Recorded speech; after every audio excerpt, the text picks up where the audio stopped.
Hello friends, welcome to my channel. Friends, अपने इस video को स्टार्ट करने से पहले मैं नए आने वाले यूज़र से ये रिक्वेस्ट करूंगी कि वो हमारे चैनल को सब्सक्राइब करके जल्दी से बेल आइकन के बटन को प्रेस कर दें। आज की इस वीडियो में मैं आपको बताऊंगी कि आप किस तरह से नमक यानी कि साल्ट को किस तरह से महफूज रख सकते हैं।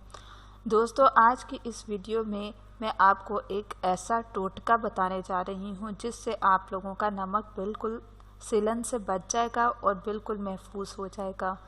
बहुत से लोग जो होते हैं नमक को वेस्ट कर देते हैं क्योंकि इसमें सिलन आ जाती है और सिलन की वजह से बहुत ही अजीब सा लगता है और लोग उसको यूज़ नहीं करते, या जो लोग उसको यूज़ करते हैं तो वो इस तरह से उसको कर लेते हैं कि नमक को उठा कर धूप में रख देते हैं कि उसकी सिलन ख़त्म हो जाए। तो मैं आपको एक बहुत ही आसान और सस्ता टोटका बताऊंगी जिससे आपके इस प्रॉब्लम का हल आप लोगों को मिल जाएगा। आप लोगों ने करना क्या है, आप लोगों ने करना बस इतना है कि आपने नमक में 3 से 4 लौंग रख देने हैं। इससे आप लोग खुद देखेंगे कि आपका नमक बिल्कुल भी ख़राब नहीं होगा।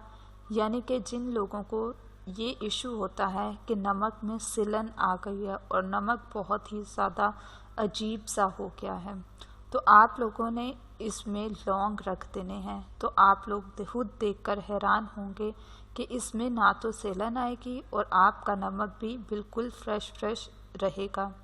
सो दोस्तों, ऐसी छोटी छोटी रेमेडीज़ आप लोग खुद भी यूज़ करें और दूसरों को भी बताएं जिन लोगों को इसकी बहुत ज़्यादा ज़रूरत होती है। सो दोस्तों, ये थे बेनिफिट्स और टिप्स। सो मज़ीद वीडियोस के लिए हमारे चैनल को सब्सक्राइब करके जल्दी से आप लोग बेल आइकन के बटन को प्रेस कर दें।